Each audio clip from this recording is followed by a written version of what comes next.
Innal hamdalillah nahmaduhu wa nasta'inuhu wa nastaghfiruh wa na'udzu billahi min syururi anfusina wa min sayyiati a'malina may yahdihillahu fala mudilla lahu wa may yudlil fala hadiyalah. Asyhadu an la ilaha illallah wahdahu la syarikalah wa asyhadu anna Muhammadan abduhu wa rasuluh. Allahumma shalli ala Muhammad wa ala ali Muhammad kama shallaita ala Ibrahim wa ala ali Ibrahim innaka Hamidum Majid. Allahumma barik ala Muhammad wa ala ali Muhammad kama barakta ala Ibrahim wa ala ali Ibrahim innaka Hamidum Majid. Ikhwanu fiddin, ibu-ibu, bapak, saudara-saudara jamaah salat subuh Masjid Al-Jihad rahimakumullah. Alhamdulillah, sama-sama kita bersyukur kepada Allah Subhanahu wa taala masih terus kita diberikan nikmat sehat, kesempatan untuk beribadah kepada Allah Subhanahu wa taala. Dan tentunya salawat serta salam kita tujukan kepada Nabi dan kepada Rasul kita, Nabi Muhammad sallallahu alaihi wasallam. Karena setiap ucapan yang kita ucapkan, baik itu salawat atau apapun, maka sesungguhnya kemaslahatan dan manfaatnya itu pasti kembali kepada kita. Benar memang zahirnya kita mengirim ucapan salawat kepada Rasul, akan tetapi salawat yang kita sampaikan kepada Rasul itu pun maslahat dan manfaatnya pasti kembali kepada kita, sebagaimana pernyataan Rasul sallallahu alaihi wasallam, man shalla alayya min ummati salatan wahidah kataballahu lahu asyra hasanat maha anhu asyra sayiat rafa'allahu lahu asyra darajat wa raddallahu lahu bimislih. Kata Nabi sallallahu alaihi wasallam, siapapun dari umatku yang dia bersalawat kepada aku satu kali saja, kata Nabi, maka kataballahu lahu asyra hasanat, Allah catatkan bagi dia 10 kebaikan. Maha anhu asyra sayiat, Allah hapus 10 dosa yang ada pada orang ini. Rafa'allahu lahu asyra darajat, Allah angkat 10 derajat untuk dia. Waraddallahu lahu bimisli, dan Allah akan berikan salawat kepada orang tersebut, Allah balas salawat dia. Dan ini gambaran bagaimana salawat yang kita sampaikan itu manfaatnya kembali kepada kita, begitupun juga seluruh ketaatan yang kita kerjakan. Baik Bapak Ibu yang dirahmati Allah Subhanahu wa taala, pagi hari ini kita akan bersama dengan satu hadis dari Nabi sallallahu alaihi wasallam. Satu hadis yang itu biasa ditulis oleh para ulama di awal-awal kitab-kitab yang mereka karang, yang mereka tulis. Kita akan bersama dengan hadis yang bicara masalah niat, satu pondasi dari ibadah yang kita lakukan. Karena ibadah yang kita bangun, ibadah yang kita kerjakan, apapun itu, mutlak di dalamnya harus punya niat. Sehingga perlu dan penting bagi kita untuk kembali mempelajari tentang bagaimana fikih niat, bagaimana pemahaman niat yang baik dan pemahaman niat yang benar. Hadis yang sangat masyhur yang sering kita dengar adalah hadis yang keluar dari jalur Umar ibn Khattab, sahabat Nabi SAW, yang dia mengatakan, saya mendengar, katanya, Nabi SAW bersabda, innamal a'malu binniyah wa innamal likulli imri'in ma nawa. Faman kana hijratuhu ilallahi war rasul fa hijratuhu ilallahi war rasul. Faman kana hijratuhu lid-dunya yusibuha aw imra'atun yankihuha fa hijratuhu ila ma hajara ilaihi. Rawahul Bukhari wa Muslim. Rasul sallallahu alaihi wasallam bersabda, kata Umar ibn Khattab, sesungguhnya amal ibadah itu kembali kepada niat. Wa innama likulli imri'in ma nawa, dan seseorang benar akan mendapatkan hasil dari niat yang jelas, niat yang apa yang dia inginkan. Maka Nabi SAW contohkan, faman kana hijratuhu ilallahi war rasul, siapapun, kata Rasulullah, yang dia berhijrah karena Allah dan karena Rasulnya, maka sungguh dia akan mendapatkan hijrahnya dia karena Allah dan Rasul dia. Dan barang siapa, kata Rasul sallallahu alaihi wasallam, yang dia berhijrah untuk mendapatkan dunia, atau dia ingin berharap untuk menikah kepada seseorang, dia berangkat, dia pergi, dan dia berhijrah untuk mendapatkan seorang perempuan, maka fa hijratun ila ma hajara ilaiha, kata Rasulullah, maka dia akan mendapatkan apa yang dia niatkan. Ketika dia menginginkan dunia, maka itulah yang dia dapatkan, hanya itu yang dia dapatkan. Pelajaran yang bisa diambil dalam hadis ini adalah, pertama, bagaimana seluruh amal, seluruh ibadah itu mutlak kita harus punya niat. Jangan sampai ibadah yang kita kerjakan, apapun itu, kebaikan yang kita lakukan, kita tidak punya niat. Kita tidak punya niat. Karena niat yang membedakan antara sebuah kebiasaan dengan sebuah ibadah. Niat yang membedakan antara kebiasaan yang berlaku pada diri seorang manusia dan ibadah atau kebaikan yang dilakukan. Contoh, ada orang yang mandi pada hari Jumat. Ada orang yang mandi pada hari Jumat. Kalau dia tidak punya niat untuk mandi pada hari Jumat untuk membersihkan dirinya, untuk melaksanakan ibadah sholat Jumat, dan dia tidak mengetahui bahwasanya mandi sebelum kita melaksanakan hari Jumat, melaksanakan ibadah sholat Jumat, itu minimal hukumnya sunnah muakkad. Karena ulama berbeda pendapat. Ada yang mengatakan sunnah muakkad, ada yang mengatakan wajib. Kalau ada orang yang mandi sebelum hari Jumat, dia hanya sekedar mandi biasa sebagai rutinitas yang terjadi pada orang ini, maka dia tidak mendapatkan pahala dengan mandinya dia. Dia hanya mendapatkan bersihnya dirinya, mendapatkan mungkin wanginya badannya, selesai. Tapi ketika dia punya niat mandi pada hari Jumat adalah dia ingin beribadah pada hari Jumat, dan dia tahu ini sunnah dari sunnah-sunnah Rasul Sallallahu Alaihi Wasallam, maka dia mendapatkan paling tidak pahala mandinya tersebut. Karena kita tahu mandi pada hari Jumat itu layaknya sebagaimana mandi seperti biasa. Tidak ada aturan-aturan khusus, mohon maaf, sebagaimana mandi janabah. Tidak ada aturan-aturan khusus sebagaimana mandi janabah. Sehingga kalau dia mandi pada hari Jumat ingin melaksanakan ibadah sholat Jumat, niatnya adalah ini sunnah, paling tidak ini hukumnya sunnah. Sebagian ulama menyatakan itu sunnah, dan ini jumhur ulama yang berpendapat dia mendapatkan pahala mandinya tadi. Tapi kalau seandainya dia hanya mandi pada hari Jumat, ini sebagaimana dia mandi pada hari Sabtu, hari Ahad, dan yang lainnya, dia hanya mendapatkan kebiasaan dia. Karena niat itu membedakan antara satu kebiasaan dengan ibadah. Niatlah yang membedakan antara kebiasaan yang berlaku pada diri kita dengan ketaatan yang kita lakukan. Ada orang yang tidur. Ketika dia tidur di waktu malam, kalau tidurnya dia adalah hanya untuk sekedar dia lelah kemudian dia tidur istirahat, selesai. Dia ingin, artinya karena dia mengantuk, ya sudah dia tidur. Dia punya kebiasaan, maka dia dapatkan kebiasaan tersebut. Tapi ketika dia sebelum tidur dia berniat, mudah-mudahan dengan tidurnya ini saya kuat untuk beribadah nanti keesokan di waktu subuh misalnya. Mudah-mudahan dengan tidurnya ini dia punya niat agar dia dapat pahala, maka setiap jam, menit, dan detik yang dia tidur dia dapat pahala. Karena niat membedakan antara satu kebiasaan dengan ibadah yang itu akan mendapatkan hasil dan pahala yang dia dapatkan. Ada orang yang ya biasa, kita ketika kita mengganti pakaian, kita ingin menggunakan pakaian tanpa ada niat bahwasanya dengan menggunakan pakaian ini saya ingin tutup aurat, saya ingin misalnya pergi ke masjid dan yang lainnya untuk mengambil pakaian yang terbaik. Hanya dia mendapatkan, dia berniat dengan niat yang seperti itu, maka setiap waktu yang pakaian tersebut melekat pada dirinya dia dapat pahala. Tapi kalau hanya sekedar dia pakaiannya sudah selesai tanpa ada niat, maka dia dapatkan kebiasaan tadi. Jadi pentingnya bagi kita untuk memahami bahwasanya niat itu membedakan antara satu kebiasaan dengan ibadah. Ada orang yang makan, dia minum.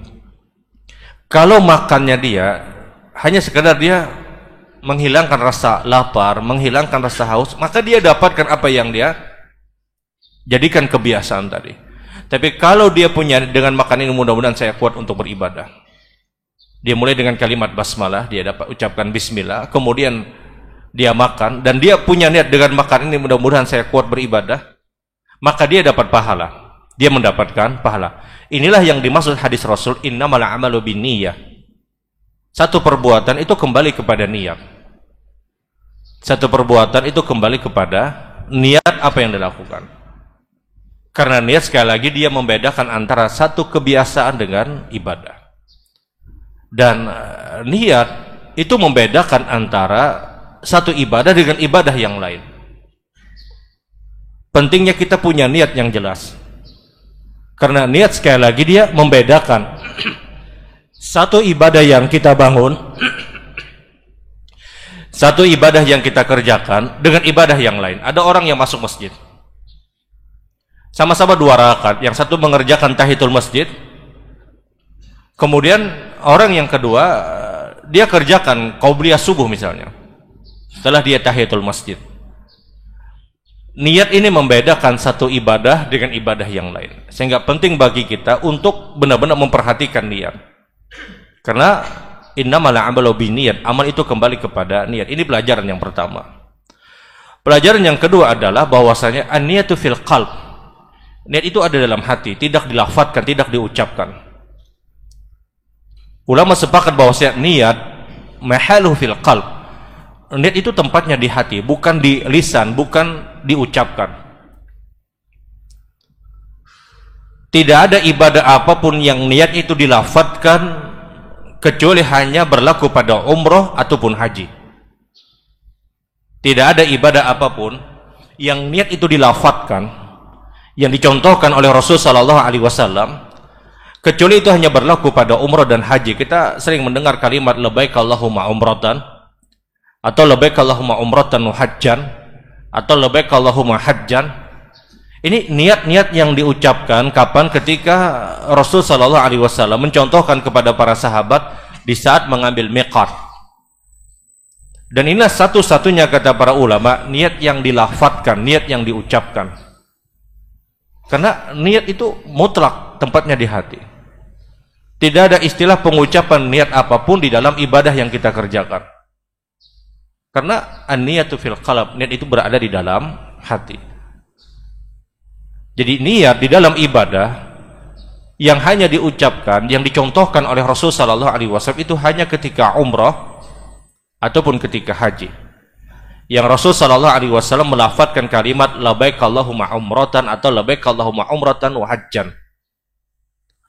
Pelajaran yang ketiga yang kita ambil dalam hadis ini adalah bahwasanya niat di dalam ibadah kepada Allah Subhanahu wa taala itu mutlak harus ikhlas, tidak tercampur dengan apapun. Pada saat dia datang ke masjid, keluar dari rumahnya, dia niat ikhlas karena Allah, karena itulah yang akan bermanfaat khususnya pada kehidupan akhirat. Jadi niat itu mutlak harus dia ikhlas karena Allah Subhanahu wa taala.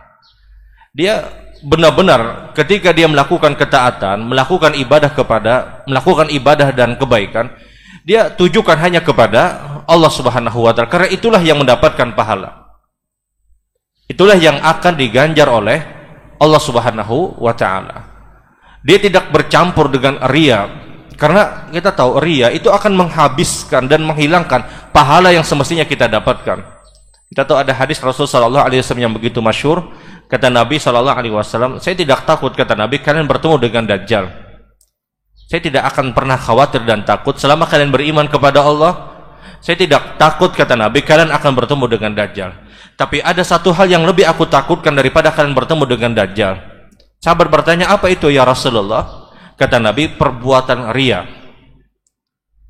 Karena Dajjal, kita ya insya Allah kita tidak bertemu dengan Dajjal. Dajjal itu berada di akhir zaman.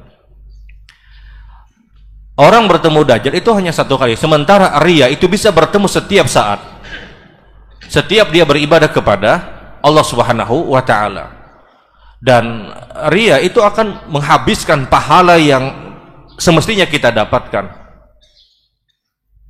Kaedah orang tersebut dikatakan mendapatkan pahala di dalam ibadah yang kita kerjakan, di dalam ibadah yang kita lakukan adalah kalau ibadah tersebut dimasuki oleh riya, maka apakah akan menghancurkan dan meruntuhkan seluruh pahala yang dia dapatkan?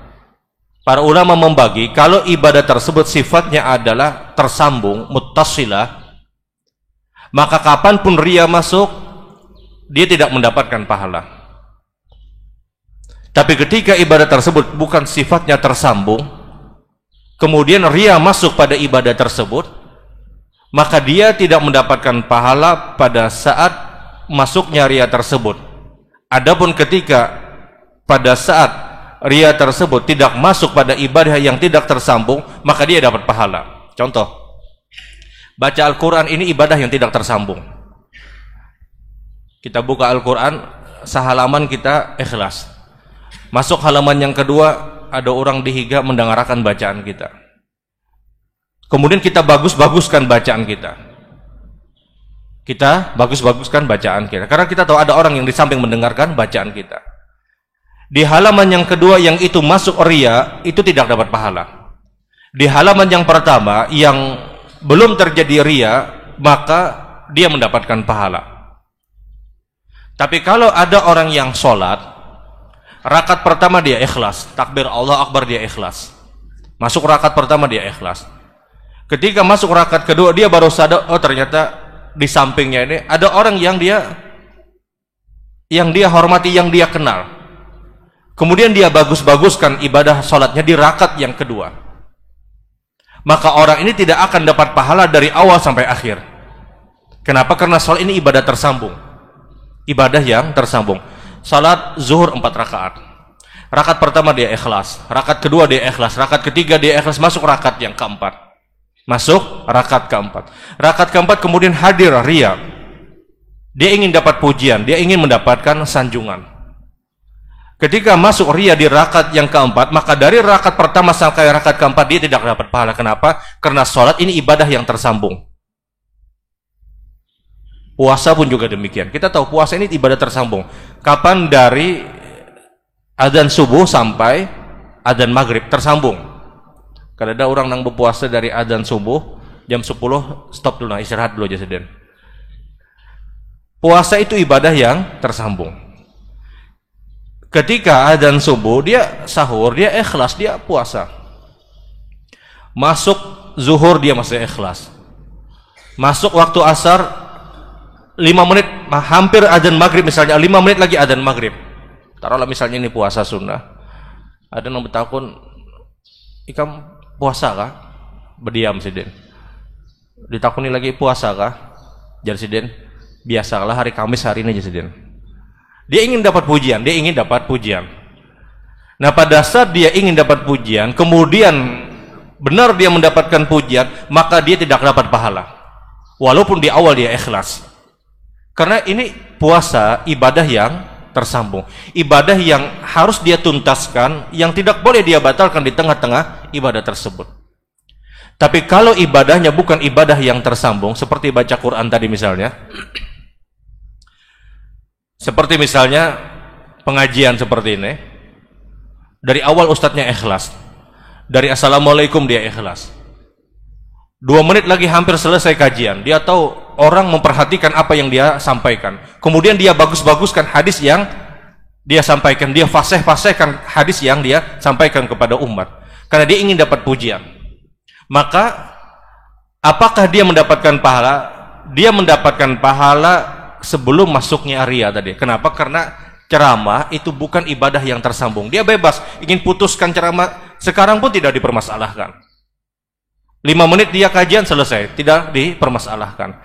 Tapi sifat ibadah yang tersambung, kalau ibadahnya adalah ibadah yang sifatnya tersambung, kemudian masuk ria di pertengahan ataupun di akhir, maka dia tidak mendapatkan pahala. Tapi kalau ibadahnya bukan sifat ibadah yang tersambung, munfasilah, dia terpisah, dia bebas untuk memisah, maka kalau ria itu masuk pada ibadah yang tidak tersambung sifatnya, maka dia hanya tidak mendapatkan pahala pada saat masuknya ria tadi. Dan ini kaidah tentang masuknya ria pada ibadah seseorang. Dan sekali lagi bahwasanya ibadah tersebut harus mutlak dengan dia ikhlas karena Allah Subhanahu wa taala. Yang terakhir mungkin yang ingin sampaikan adalah beberapa kaidah berkaitan dengan niat. Tidak ada penggabungan niat wajib dengan niat sunnah, itu pertama. Tidak boleh orang itu menggabungkan niat wajib dengan niat sunnah. Ada orang misalnya dia terhutang di bulan Ramadan, kemudian masuklah dia di bulan Syawal, dia gabungkan niat wajib dengan niat sunnah. dia qadha, kemudian dia niat Syawal. Maka ini tidak ada. Dan ini tidak pernah diajarkan dan dipastikan ini pendapat yang marju, pendapat yang ditolak. Dan dipastikan ini tidak dibenarkan di dalam syariat kita. Karena kalau seperti itu kaedahnya, orang masuk masjid dia niat sholat 2 rakaat tahiyatul masjid plus niat sholat subuh. Tuntung 2 rakaat, muadzin qomat, jadiin bulik. Kenapa bulik ya orang tadi? Aku sudah sembahyang subuh tadi aja sedih. Kalau itu benar, sehingga niat menggabungkan wajib dengan sunnah, maka ini tidak dibenarkan. Nah, khilafnya adalah ketika sama-sama niat sunnah, kemudian digabungkan pada satu ibadah. Benar, memang ada sebagian orang berpendapat boleh kita menggabungkan niat-niat sunnah pada satu ibadah. Namun mohon maaf, jujur, pendapat ini tidak satu pun menggunakan hadis Nabi SAW. Tidak pernah benar-benar secara zahir Nabi mempraktekkan. Ini hanya pendapat, ini hanya pendapat. Sebagian orang berpendapat boleh menggabungkan niat-niat sunnah pada suatu ibadah. Mohon maaf, kita tidak perlu dengan pendapat siapapun. Kita hanya peduli apakah itu dipraktekkan oleh Rasul Sallallahu Alaihi Wasallam atau tidak. Faktanya adalah menggabungkan niat-niat sunnah pada satu ibadah tidak pernah dihadirkan dengan praktek hadis Rasul bahwasanya Nabi pernah menggabungkan niat-niat sunnah. Ini hanya pendapat. Ini hanya pendapat. Sehingga wajar sebagian ulama pun menyebutkan tidak ada penggabungan niat-niat sunnah karena satu ibadah harus dengan satu niat. Wa innama likulli imri'in ma nawa. Orang akan mendapatkan hasil yang jelas ketika dia punya niat yang jelas. Puasa sunnah misalnya, Syawal, kemudian puasa besok misalnya Senin, Ayyamul Bid misalnya, 3 niat. Ini yang jauh orang pahala combo apa orang itu? Cek apakah ada hadis atau tidak. Kalau tidak ada hadis, jangan coba-coba bikin syariat baru. Kalau tidak ada hadis, jangan coba-coba bikin syariat baru. Kita punya niat, kita beribadah, niatnya apa? Ya sudah, kalau niatnya Syawal, dia dapat Syawal. Tapi kalau dia niatnya ini Syawal, ini Senin, ini juga puasa Ayyamul Bid, maka apa bedanya orang yang datang ke masjid, kemudian dia sholat 2 rakaat, dia niat tahiyatul masjid, dia niat qobliyah subuh, dia niat sholat antara adzan dan iqamah, dia niat sholat sunnah mutlak, dia niat sholat sunnah wudu. 5 niat. Kalau 2-3 niat itu boleh, kenapa 5 niat tidak diperbolehkan? Kalau itu terus dipraktekkan, ini akan meredupkan nilai-nilai sunnah. Jadi kalau seandainya boleh dengan 2-3 niat, ya sudah, orang masuk masjid, dia sholat 2 rakaat. Tidak perlu lagi qobliyah subuh, tidak perlu lagi niat sholat sunnah antara adzan dan iqamah, tidak perlu lagi dia mungkin sholat sunnah, wudu, dan niat sholat sunnah yang lain. Cukup satu praktek. Kemudian kata para ulama, apa faedahnya Nabi SAW mengajarkan kepada kita ibadah ini keutamanya ini, ibadah ini keutamanya ini, ibadah ini keutamanya yang seperti ini, kata Rasul. Apa faedahnya, kata para ulama? Sehingga wallahualam, pendapat yang paling aman, kita bicara pendapat yang paling aman, tidak ada penggabungan niat-niat sunnah. Kalau tuh seandainya ingin menggabungkan niat sunnah, maka satu PR yang harus dia jawab adalah apakah benar ini dipraktekkan Rasul atau tidak. Kita tidak bicara pendapat para ulama dulu. Kita bicara apakah itu dipraktekkan Rasul Sallallahu Alaihi Wasallam atau tidak. Cari dulu apakah Nabi mempraktekkan atau tidak. Karena setiap orang berhak untuk berpendapat. Setiap orang punya pendapat. Dan setiap orang, kata Imam Malik rahimahullah ta'ala, bisa benar dan bisa salah. Yang tidak pernah salah adalah illa sahibu hadzal qabr, kata Imam Malik, kecuali orang yang dikubur ini, dia tunjuk kuburnya Rasul Sallallahu Alaihi Wasallam. Ya sudah, kalau misalnya tidak ada hadis Rasul, hanya pendapat, maka ini pendapat masih bisa diperdebatkan, masih bisa diperdebatkan. Karena sekali lagi, kalau kita beribadah itu mutlak harus mempunyai ketetapan hukum yang benar, benar-benar diajarkan dan dipraktekkan Rasul Sallallahu Alaihi Wasallam. Jadi kalau ingin mengambil pahala seperti tadi misalnya, para ulama diantaranya menyebutkan, kecuali dia punya kebiasaan, sebagaimana hadis Rasul Sallallahu Alaihi Wasallam, idza marida aw safara kutiba lahu muqiman sahihan. Ketika ada orang punya kebiasaan, dia punya kebiasaan ibadah, kemudian tahu-tahu dia dapat musibah sakit, dan dia tidak mendapatkan ibadah tersebut karena sakitnya dia, maka tetap dia mendapatkan pahala sebagaimana kebiasaan yang berlaku pada orang ini. Atau ketika dia adalah musafir, ketika dia musafir dan dia tidak mampu melakukan ibadah yang biasa dapatkan ketika dia mukim, maka dia tetap mendapatkan pahala sebagaimana dia mukim walaupun dia tidak lakukan perbuatan tersebut. Dan ini benar, ada hadis Rasul. Contoh, musafir kita tahu tidak disunahkan mengerjakan sholat sunnah rawatib. Musafir tidak disunahkan mengerjakan sholat sunnah rawatib kecuali qobliyah subuh. Maka dia tetap dapat pahala qobliyah zuhur yang biasa dilakukan. Dia tidak bisa melakukan karena syariat yang memberlakukan seperti ini. Ada dia punya kebiasaan sebelum sakit dia terus pergi ke masjid. Tahu-tahu dia dapat musibah sakit, maka dia tetap dapat pahala niat paling tidak perginya dia ke masjid. Ini berlaku untuk siapa? Orang yang biasa istiqomah pada satu ibadah tadi. Tapi kalau ada orang yang sama sekali tidak istiqomah pada ibadah, kemudian dia niat ini puasa Syawal, ini puasa Senin, ini puasa Ayyamul Bid, di mana jalur dapat pahalanya kalau dia tidak punya sikap istiqomah pada ibadah-ibadah yang disebutkan. Jadi kalau dia tetap puasa Syawal, walaupun dia tidak puasa Senin, tapi dia punya kebiasaan, maka mudah-mudahan dia mendapatkan. Tapi melafadzkan, menggabungkan dalam artian meniatkan ini puasa Syawal dan puasa Senin, ini yang tidak ada yang disebutkan dalam hadis Rasul Shallallahu Alaihi Wasallam. Dia cukup satu niat, masalah Allah memberikannya sudah akan diberikan oleh Allah kalau dia punya kebiasaan. Kalau dia tidak punya kebiasaan, tahu-tahu dia langsung ikut niat, maka apa keutamaan orang yang istiqomah dengan orang yang tidak istiqomah? Jadi sekali lagi, menggabungkan niat-niat sunnah pada satu ibadah perlu untuk dilihat dan dicari hadis apakah itu benar atau tidak. Kalau tidak ada hadis, maka berdirilah pada apa yang hanya diajarkan Rasul Shallallahu Alaihi Wasallam. Subhanakallahumma wa bihamdik, asyhadu an la ilaha illa anta, astaghfiruka wa atubu ilaik. Assalamualaikum warahmatullahi wabarakatuh.